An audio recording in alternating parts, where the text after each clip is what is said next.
একটা মানুষ তোমাকে ভালোবাসে, তোমার থেকে সময় চাচ্ছে, একটু কথা বলার জন্য বারবার তোমার সাথে ঝগড়া করছে,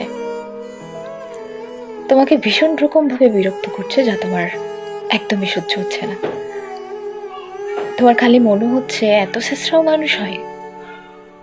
তুমি হয়তো এত অবহেলার পরও যখন মানুষটা তোমার কাছে পড়ে আছে, তাহলে বোধহয় আজীবন পড়ে থাকবে। তবে তুমি একেবারেই ভুল। ভালোবাসা মানে আত্মসম্মান খুঁয়ে পড়ে থাকা না। ভালোবাসা মানে সম্মানের সহিত থাকা। আত্মসম্মান তখনই দেখতে নেই যখন ওই পাশে মানুষটাকে তুমি সত্যিই সম্মান করো। তখন দেখবে সে আত্মসম্মান খুঁয়েও তোমাকে সরি বলতে দ্বিধা করবে না।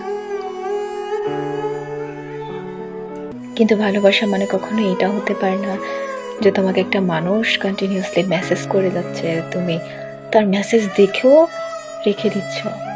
তোমাকে কল করে যাচ্ছে, তুমি কল কেটে দিচ্ছ, রিসিভ করছো না, কোনো রেসপন্স করছো না।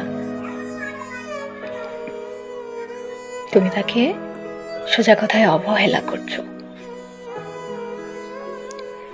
আসলে কি জানো, অবহেলা নিয়ে মানুষ বেশি দিন পড়ে থাকতে পারে না। তুমি যদি ভাবো সে থেকে যাবে, তবে তুমি ভুল ভাবছো। একদিন, দুদিন, 3 দিন, 1 মাস, 2 মাস, 3 মাস, বড় জোর 4 মাস সে থেকে যাবে। কিন্তু একদিন দেখবে হঠাৎ করে সে মেসেজ দেওয়া অফ করে দিয়েছে, তোমাকে আর বিরক্ত করছে না, তোমাকে কল দিচ্ছে না, তোমাকে মেসেজ দিয়ে বলছে না যে কলটা রিসিভ করো, একটা মেসেজের অন্তত রিপ্লাই করো। সে আর বলবে না যে আমি সত্যিই তোমাকে ভালোবাসি, তোমার অবহেলা আমার আর সহ্য হচ্ছে না। সে বলবে না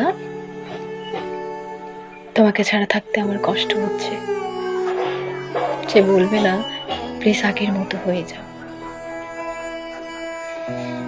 ভালোবাসলে ভালোবাসার মানুষকে ভালোবাসায় রাখতে হয়, যত্নে রাখতে হয়, অবহেলায় না।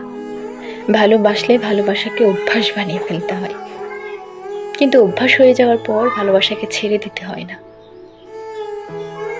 আপনি যাকে ভালোবাসি বলছেন তার যত্ন নেন, তাকে ভালোবাসায় রাখবেন। অবহেলায় তো আসবাবপত্রেও ধুলো জমে যায়।